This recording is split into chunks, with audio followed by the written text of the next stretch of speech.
The emergency room doors slammed open so hard they bounced off the walls. "Move! Move! Clear the hall!" A nurse screamed as a gurney shot through the corridor, wheels rattling, metal clanging, the terrified cries of children and adults echoing behind it. On the gurney, a little girl, no older than 13, her face drenched in blood, her forehead swollen into a horrifying, broken mound of skin and ruptured tissue. "Doctor, we're losing her," a nurse shouted, her gloves soaked crimson. Doctors swarmed around the child like frantic shadows, hands grabbing tools, carts rolling, monitors beeping wildly, heart rate dropping. "Get me a scalpel, now." Pressure's falling fast. The lead surgeon, Dr. Hale, leaned over the girl, his voice shaking in a way no one had heard from him before. "Stay with me, sweetheart, stay with me." But the wound on her forehead, it wasn't just bleeding. It was pulsing, as if something beneath the skin was still alive. One nurse gagged and stepped back. "Doctor, what is that?" "Don't look at it. Focus on the vitals." Dr. Hale barked, though even he couldn't keep his eye from drifting toward the grotesque opening across her brow. The skin around it twitched. Something inside shifted. The entire room froze for half a second. A sickening, wet sound echoed off the tiles, like something trying to crawl free. The mother burst into the room screaming, "Please save her, please. I didn't know it was as serious. I swear, I didn't know." Her voice cracked. Her knees buckled. Her hands shook violently. No one answered her. No one could.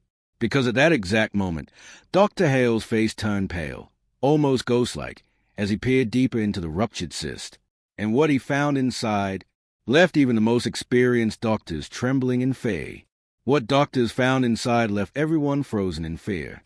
White pointing backhand index of stories like this captivate you, tales of resilience, hidden truths, and the human spirit tested to its limits. Make sure you subscribe to this channel, drop a like, and stay with us until the end, because what you're about to hear is a journey you'll never forget. Harold stood in front of the bathroom mirror, clutching the sink with trembling hands. The pimple on his neck had grown overnight. Not a little, a lot. Yesterday it looked like a mosquito bite. Today, it looked swollen, stretched, and strangely alive. The skin around it had turned a faint purple, and a thin red vein snaked down toward his collarbone like something had been drawing nutrition from his bloodstream. He gently pressed around the bump. Nothing. He pressed again. Harder. Still nothing, until something inside shifted. Harold froze. He didn't breathe, didn't blink. It felt like a tiny object, a pebble or seed, rolling under his skin. It moved away from his finger, as if retreating deeper into his flesh. He staggered back, grabbing the edge of the shower curtain for balance. No. What the hell was that? He lifted his chin and looked again. The bump wasn't perfectly round anymore. It had a slight curve, like something inside had repositioned itself. A cold sweat spread across his back. He touched it once more. This time, the lump twitched. Harold snatched his hand away as if burned. His heart hammered in his chest. He went to the kitchen, fumbling for his old reading glasses, and shined the flashlight from his phone directly on the bump. That's when he saw something new. At the very center of the swelling, the faintest dot, not dark, not red, but white, like a tiny pearl pushing up from inside. He didn't know why, but looking at that little white dot made his stomach twist. Something about it felt wrong. Not like bacteria, not like a cyst, like something was hatching. He felt nauseous. He sat at the kitchen table, tried to drink water, tried to slow his breathing, but his brain kept replaying the sensation of the lump moving. Maybe it's just an infection, he whispered to himself. Just inflammation, fluid, something normal. But deep down, Harold knew better. He had lived 67 years. Survived surgeries, illnesses, broken bones. He knew the difference between something natural and something unnatural. And this thing that moved inside him wasn't natural. The sun was setting outside, casting long shadows across the house. He felt strangely aware of every sound around him. The ticking of the clock, the refrigerator hum, the distant barking of a stray dog. The world felt quieter, sharper, like his instincts were trying to warn him. Then the pain came. A sudden, stabbing sting shot through the bump, making him jerk his head to the side. He gritted his teeth. The pain pulsed in a rhythm, like a heartbeat. One sharp pulse. Another. And another. He gripped his neck, eyes watering. The bump was throbbing under his fingers, swelling even more as if reacting to his touch. He leaned forward, breathing hard, and the pain slowly eased. But even when the sting faded, the fear didn't. He grabbed his coat. He didn't care if the clinic was closed. He didn't care if the doctors laughed at him. He needed someone, anyone, to see this. He stepped outside into the cool evening air, locked the door behind him, and took 3 steps toward the car. Then he stopped. A strange sensation spread across his neck, a vibration, like something inside the bump was scratching its way upward. Slow, deliberate, alive. Harold pressed a shaking hand over the swelling. Please, stop. But it didn't. It pushed harder, so hard the skin stretched under his palm. And then, for the first time, he felt something tiny brush the inside of his skin. Something sharp, something growing. All the breath left his lungs. His vision blurred. He dropped to one knee beside the porch, clutching his neck, terrified to remove his hand because he knew, the moment he did, whatever was inside might finally break through. Harold stayed frozen beside the porch steps, one knee on the cold concrete, one hand clamped over his neck as if he could physically stop whatever was inside from escaping. For a moment, there was only silence, and tap, tap, tap. Something inside the bump tapped against the inner wall of his skin. Not randomly, not like fluid, but like knuckles, lightly knocking to Harold's stomach turned. God, please, no. The tapping grew stronger, more pressure than pain. It felt like tiny movements, tiny pushes, as if the thing inside had become more confident, more active, more eager. He swallowed hard, trying to gather what little courage he had left. He forced himself to stand. He needed the clinic. He needed help. He needed this thing out of him. Harold reached the car, gripping the door handle with sweat-slick fingers.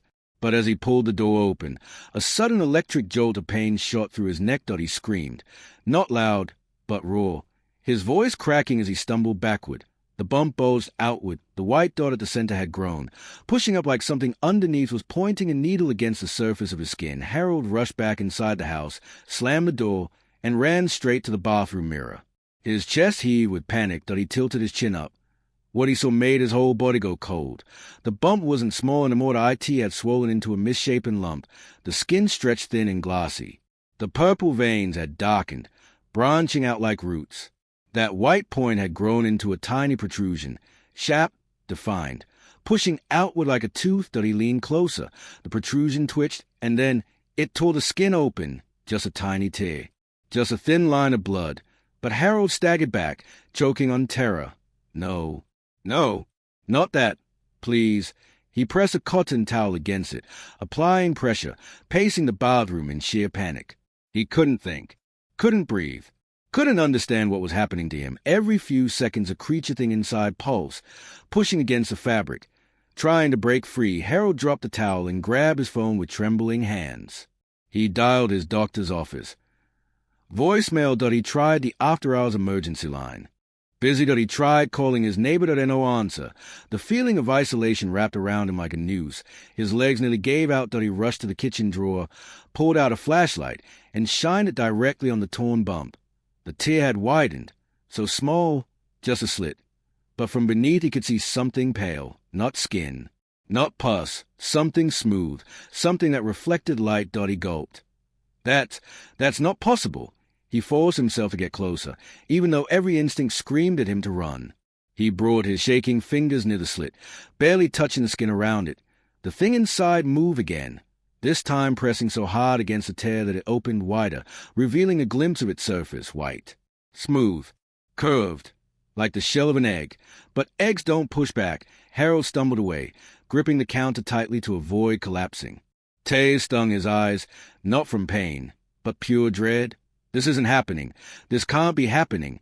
He splashed cold water on his face, but it didn't snap him out of the nightmare. The bump pulsed again, angry, urgent. Something inside scraped the torn edge. Harold flinched violently. No. Stay in there. Stay. Stay inside. He grabbed duct tape from the utility drawer and slammed 2 strips across the bump, pressing them tight. His hands shook so badly he nearly wrapped the tape around his own hair that he didn't care, that he needed to contain it, that he needed to stop it, that he needed to pretend he still had some control. But as he stood there, chest heaving, staring at his trembling reflection, the duct tape bulged.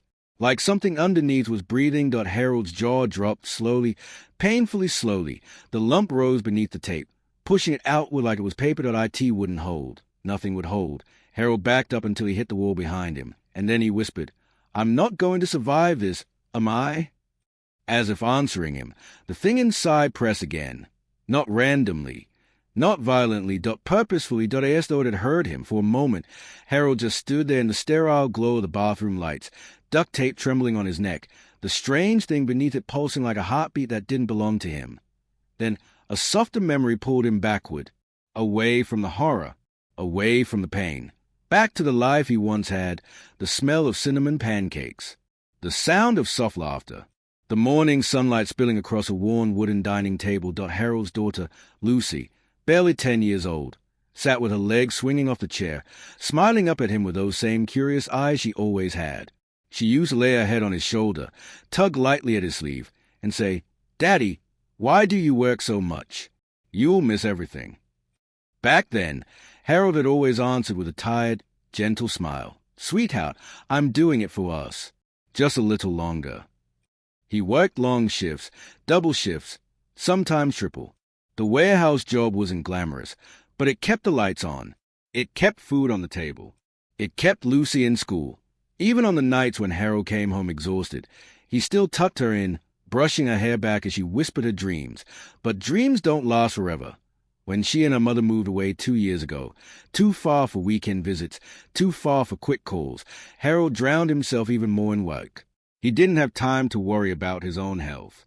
Didn't have time to deal with little bumps. Didn't have time to slow down. He became the kind of man who suffered in silence, the kind who ignored the mirror, ignored the symptoms, ignored himself. Lucy had called him a week before the bump appeared, her voice soft, hopeful. "Dad, promise me you're taking care of yourself." He remembered pausing, lying through his teeth. "I'm fine, sweetheart. Don't worry." Even now, with terror gripping him, the duct tape bulging with every unnatural push from underneath, her voice echoed in his mind. "Promise me." He hadn't kept that promise, and now, with a creature or tumor or something trying to break free from his body, he wondered if this was his punishment for ignoring everything that mattered. As the memory faded, another sharp pulse radiated from the bump. Snapping him back to reality, Harold pressed his hand to his neck, tears filling his eyes. He whispered into the empty room, "Lucy, I'm so sorry." The tape bulged again, something inside scraped, and the horror in the present erased whatever comfort the past had offered. Harold couldn't sleep that night. Every time he closed his eyes, he felt it. A movement, a push, a scrape beneath his skin, like something alive was shifting, searching, forcing its way upward. He sat on the edge of his bed, clutching the sheet so tightly his knuckles went white. His breathing shook. Sweat gathered on his temples. The bump on his forehead, once small, barely noticeable, was now swollen, red, angry, and pulsing, almost rhythmically. As if responding to his heartbeat, as if learning it. The next morning, Harold attempted something he hadn't done for months. He looked at himself in the mirror. The sight nearly dropped him to his knees. The swelling had doubled overnight. His skin looked stretched, thin, as if it might split open if he moved too fast. A faint blue vein throbbed across the center, twitching with every breath he took. Fear hit him so hard it felt like nausea. But beneath that fear, something else stirred, guilt. Because the truth was, this wasn't the first time Harold had seen something like this. Years ago, before Lucy was born, Harold had worked in a scrapyard, a place full of rust, chemicals, strange barrels that no one labeled. One night, a pipe burst, spraying him with something thick, oily, and metallic-smelling. He told his supervisor. The supervisor told him to wash it off and get back to work. Harold did. He never mentioned it again. But for months afterward, he felt odd tingles, tiny pinches beneath his skin. Little stings he ignored. Strange headaches he sleepwalked through. A doctor visit would have cost money he didn't have. So, like he did with everything, he buried the problem under work, exhaustion, and responsibility. He never told his wife. Never told Lucy. Never told anyone. And now, as the bump throbbed harder, almost angry, as pain shot across the side of his skull, as his vision blurred for a moment, Harold faced a terrifying question he had avoided for decades. Did something from that night stay inside him? The scrape beneath the skin answered for him. Slow, deliberate, undeniable. Fear crawled up his spine that if something had survived inside him for all these years, what was it becoming now? The emergency room was already tense, but when Harold stumbled through the doors, clutching his forehead, blood trickling from beneath the swollen bump, the world seemed to freeze. "Sir, are you bleeding from the head?" A nurse gasped. Harold didn't answer. He couldn't. He was shaking too violently. The swelling on his forehead had grown grotesquely large. The skin stretched so thin it looked translucent. You could see movement inside, shadows shifting, twisting, pressing outward as if desperate to escape. The nurse's face drained of color. "Dr. Patel, we need you, now." Footsteps thundered. The bright emergency lights flickered across Harold's pale skin as he collapsed onto the hospital bed. Blood smeared onto the pillow. Dr. Patel rushed in, eyes wide the moment he saw the pulsating mass. "Oh my God, what is that?" The bump throbbed. Once. Twice. Then it bulged so violently that the entire room jumped back. Harold let out a guttural scream, grabbing the sides of the bed as the skin on his forehead began to ripple. Not just pulse. Ripple. Like something just beneath the surface was crawling, swirling in circles, pushing in frantic, unnatural movements. Nurse Lila's voice broke. "Doctor, it's moving. It's moving." Dr. Patel snapped on gloves, grabbing a scalpel. "We have to open it before it ruptures on its own." But the moment the blade touched Harold's skin, the bump exploded, blood splattered across the doctor's mask. Nurse Lila screamed and fell backward. Another nurse dropped a tray of tools with a metallic crash. Something shot out, small, wet, and writhing. Landing on the floor with a sickening slap, the room erupted into chaos. "What is that?" someone shouted. Harold sobbed, clutching his head as more blood poured down his face. The creature twisted on the tile floor, slick and pale, like a cluster of fleshy roots tangled together. It writhed violently, trying to crawl, twitching toward the shadows under the cabinet. The security guard gagged and turned away. Dr. Patel yelled, "Contain it! Contain it!" But no one moved. They were frozen in horror. Finally, the doctor grabbed an empty metal tray and slammed it over the creature, trapping it as it writhed beneath the steel. Scraping and thumping like something enraged, the doctor's voice trembled. That thing came from inside him. Nurse Lila covered her mouth. "It was alive," she whispered. "It's still alive." Harold weakly lifted his trembling hand. What was in me?" He choked out. The tray rattled violently. Everyone stared at IT. No one had an answer, but they all felt the same cold dread. Whatever they had just witnessed was only the beginning. The metal tray continued to rattle violently in the emergency room. Nurses huddled near the wall, the doctor standing frozen with shaking hands.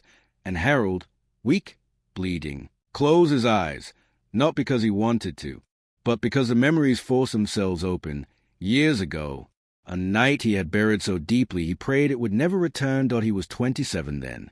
Stronger, faster, working 2 jobs to support his pregnant wife.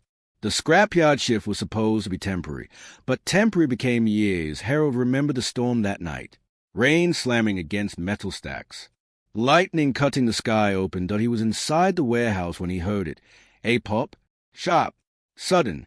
Wrong. He turned just in time to see a rusted industrial barrel bulge outward. A jet of thick, oily sludge shot across the room, striking him across the forehead. The liquid burned instantly, seeping under his skin like acid. He screamed. Dropped to his knees, his supervisor rushed over, pale but dismissive. "Wash it off, Harold. Just chemicals. Don't make a big deal." But Harold felt something then. Something no one else saw. A sting. A twitch beneath his skin. Like a tiny needle burrowing deeper. He went home shaking. Told his wife he slipped at work. He didn't want her to worry, not while she carried their daughter. For weeks, he felt strange sensations, like tiny movements, like something inside him was trying to find a place to settle. But money was tight. Bills were high. And new fathers didn't get sick. They worked. So he ignored it. The small bump on his forehead back then, barely noticeable. A little swollen spot he covered with a hat. Then it faded. Also, he thought, Until, decades later, after stress, loneliness, and declining health, something inside him must have woken up. Something dormant. Something that had waited, and tonight it had forced its way out. Harold opened his eyes again in the hospital room. Tears streamed down his face that he whispered, barely audible, "I should have told someone." But it was too late. Whatever was inside him all these years had finally come back into World.by the next morning. The hospital was no longer just a hospital. It was a crime scene. A media circus. A place buzzing with fear. Blue and red police lights flashed outside the entrance. Reporters crowded the sidewalk, microphones raised. News vans parked across the lot, cameras aimed at every window.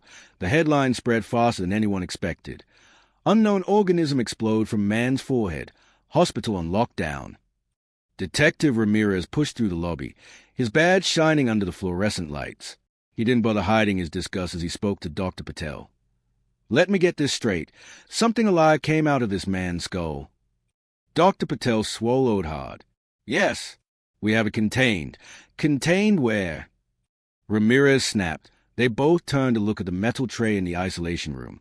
It still rattled occasionally, scraping against the table like something impatient, or hungry that a hazmat team arrived next, their suits hissing as a Russian side point one of them muttered.